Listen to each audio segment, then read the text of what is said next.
E aí pessoal, tudo bem com vocês? Eu sou o professor Ray Lopes, professor de artes. Hoje nós falamos aí com as turmas do 7º ano A e B do Colégio Lidírio Ferreira Lima, no distrito de Espantagado, em Queimadas, na Bahia. Bom pessoal, em nossa aula passada, no capítulo 3 aí, Arte e Tradições Brasileiras, nós falamos aí sobre a arte de Antônio Nóbrega. Hoje nós vamos dar continuidade aos estudos de artes, falando aí mais perto de naturalmente. Então vou pedir que você pegue o seu livro de artes, abra aí na página 108, para que a gente possa dar início então à nossa aula de hoje. E não esquece, se você não está inscrito ainda em nosso canal, se inscreve no canal, clica no sininho para receber as notificações e dá aquele joinha em nosso vídeo. Vamos lá então falando de mais perto de naturalmente. Pessoal, vocês estão observando aí a imagem do espetáculo naturalmente, e eu queria fazer alguns questionamentos para vocês, para a gente começar então a nossa aula de hoje. Bom, a palavra naturalmente, vocês estão vendo as cenas desse espetáculo naturalmente, mas eu queria saber de você o seguinte: que ideias a palavra naturalmente ela lhe transmite? Será que esse espetáculo naturalmente ele fala sobre natureza? O que significa fazer algo naturalmente? Quando a gente fala para alguém, para um colega de trabalho, para um colega, para um amigo, para um irmão, você fez isso bem naturalmente, ou ficou bem natural, significa o quê? Qual a relação dessa ideia com as danças tradicionais brasileiras? Pessoal, as danças tradicionais e regionais, diferentemente do aprendizado que a gente estuda no balé clássico, por exemplo, elas fazem parte das histórias das pessoas. Elas são aprendidas naturalmente, né? A partir da própria convivência, do crescimento dos indivíduos dentro de suas comunidades e regiões, eles aprendem naturalmente as danças tradicionais. Vamos citar um exemplo? A gente tem aqui uma dança tradicional que é o São João, né? O forró. Faz parte das festividades do São João. Para a gente aprender a forró, como a gente dança aqui no nosso São João, a gente não precisa ir para uma escola de dança. A gente aprende forró naturalmente.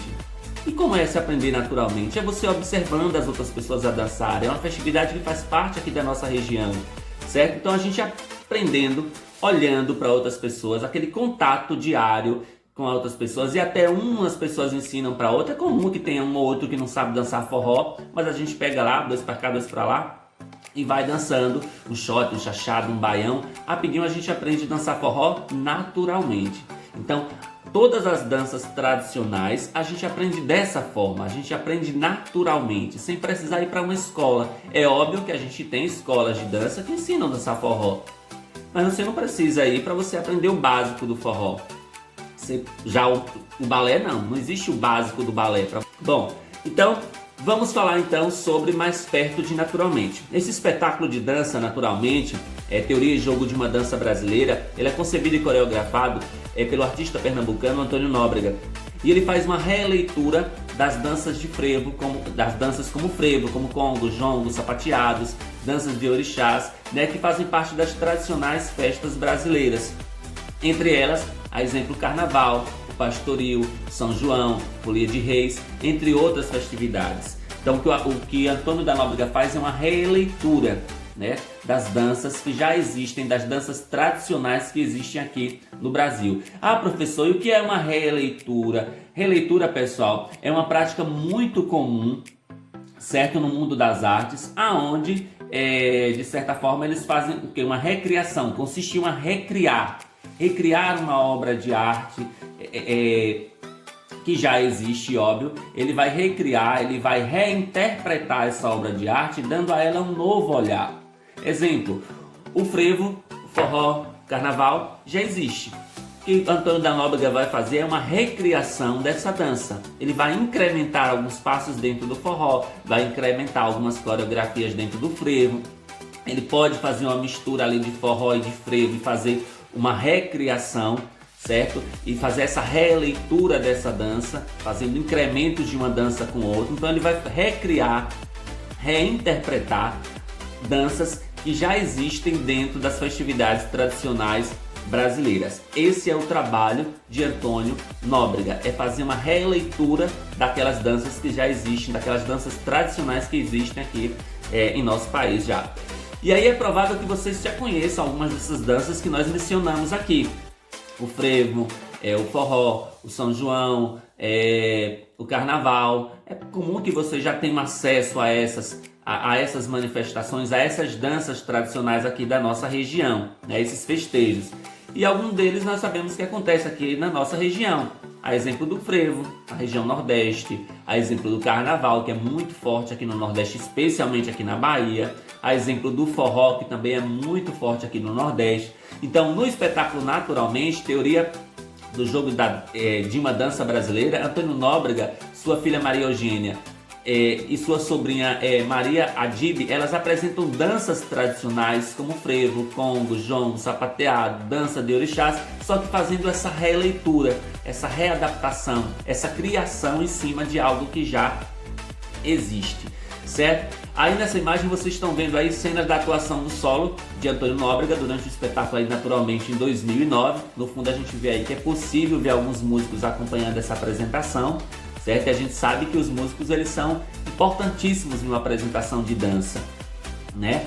Uma coreografia ela só vai ser melhor interpretada, melhor admirada se ela tiver um fundo musical. E se essa banda estiver fazendo esse fundo musical ao vivo, vai abrilhantar mais ainda essa apresentação de dança, certo?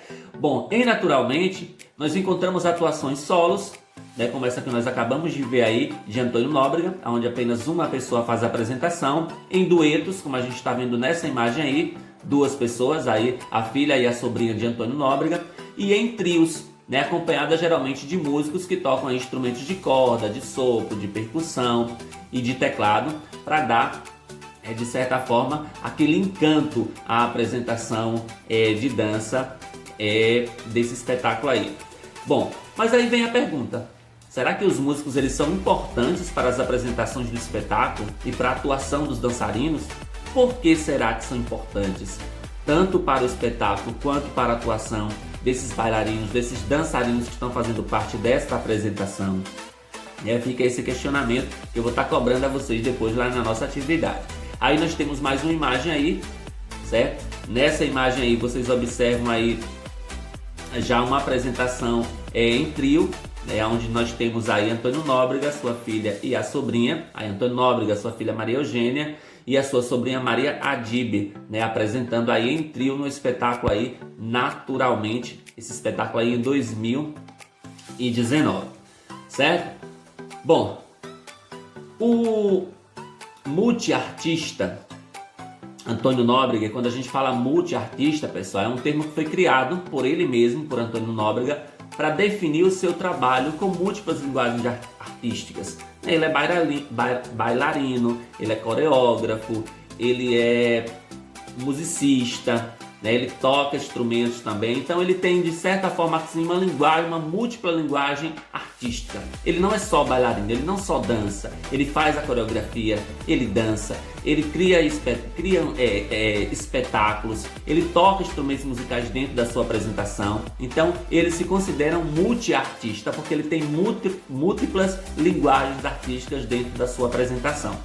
Então Antônio Nóbrega, além de dançar, ele toca diversos instrumentos em cena. E durante as apresentações, em meio às coreografias e às músicas, ele expõe ainda sua reflexão, sobre as danças tradicionais, e com a ajuda de um telão ao fundo, ele apresenta as características definidas por ele como sendo estudos, como passos soltos, gingados e etc. Então durante as apresentações que ele faz, geralmente ele coloca um telão no fundo do palco lá, do local onde ele vai fazer sua apresentação, e nesse telão vai passando algumas imagens dessas danças. Então se ele está fazendo ali uma releitura, por exemplo, do São João, do forró, ele vai colocar no fundo ali alguns passos do forró que ele utilizou dentro de sua apresentação. Se ele estiver fazendo uma releitura do frevo, ele vai colocar ali algumas cenas do frevo, alguns passos do frevo, algumas imagens que ele utilizou para criar a sua coreografia. Então ele vai fazendo as suas apresentações, mas vai expondo também uma reflexão sobre essas danças tradicionais brasileiras, apresentando algumas características que ele utilizou para a sua apresentação. Aí a gente tem uma imagem que vocês têm no livro de vocês na página 110, certo? Que é Antônio Nóbrega tocando rabeca, né, com um telão no fundo aí mostrando aí dançarinos de frevo, né, em seu espetáculo aí sobre as danças tradicionais brasileiras aí em 2019, certo? Então nós temos aí um desses exemplos aí dessa intervenção que ele faz ao expor aí algumas imagens de passos que ele utiliza dentro das suas coreografias, certo? Por isso, pessoal, naturalmente é um espetáculo que pode nos ensinar muito, né, sobre danças brasileiras tradicionais e nos fazer refletir também sobre os aspectos artísticos presentes em muitas festas e festejos do nosso país. O interessante desse artista, de Antônio Nóbrega, pelas festas tradicionais, fez com que ele se dedicasse, né, todo esse interesse dele por essas festividades tradicionais que ocorrem no Brasil, fez com que ele se dedicasse posteriormente à pesquisa e à reflexão acerca das manifestações artísticas presentes nessas celebrações. Quais são as manifestações artísticas que ocorrem dentro do Carnaval, que ocorrem dentro do São João, certo? E esses estudos, que já duram mais de 40 anos, incluem aí aspectos da chamada erudita, né? A erudita é uma arte que produz a partir de estudos formais e do aprendizado de técnicas que são transmitidas em escolas de arte e também por artistas renomados. Exemplo, a música erudita é uma música que você estuda em faculdade, que você vai fazer estudos sobre essa música, que você aprende dentro das escolas, dentro das faculdades, certo? Também das brincadeiras tradicionais, ele faz estudos sobre as brincadeiras tradicionais, em especial aí a dança dos brincantes, certo? Essa união proporciona aos dançarinos movimentos singulares, que costumam ser acompanhados na maioria das vezes por músicas típicas da cultura tradicional brasileira. Os dançarinos, músicos, animadores, bonecos, eles costumam ser chamados de foliões ou de brincantes. Então, quando fala que ele faz esse estudo também sobre os brincantes, é que ele faz esse estudo sobre os dançarinos, sobre os músicos, sobre os animadores de bonecos, todos aqueles que fazem parte dessas festividades dentro das tradições brasileiras, certo? Então, pessoal, assim, nós falamos hoje um pouco mais aí de naturalmente. Nós já vimos que naturalmente, que esse espetáculo naturalmente, ele apresenta passos de danças criados de forma natural a partir das festividades tradicionais brasileiras. Então, ela apresenta números de danças, certo? De festas, de festejos que acontecem de forma natural em nosso país, né, que é passado de geração em geração, que é aprendido dentro das comunidades, dentro das regiões, e ele faz essa releitura dessas festividades, trazendo ela para os seus espetáculos, a qual ele dá o título de Naturalmente. Bom, a nossa aula de hoje ela vai ficar por aqui, certo? Respondam à nossa atividade proposta e na nossa próxima aula a gente vai dar continuidade aí aos estudos de arte, falando sobre mais perto da dança, danças e brincadeiras tradicionais brasileiras. Esse vai ser o nosso próximo assunto que a gente vai ter em nossa próxima aula. Por enquanto, nós ficamos por aqui, fiquem com Deus e até o nosso próximo encontro. Até a próxima!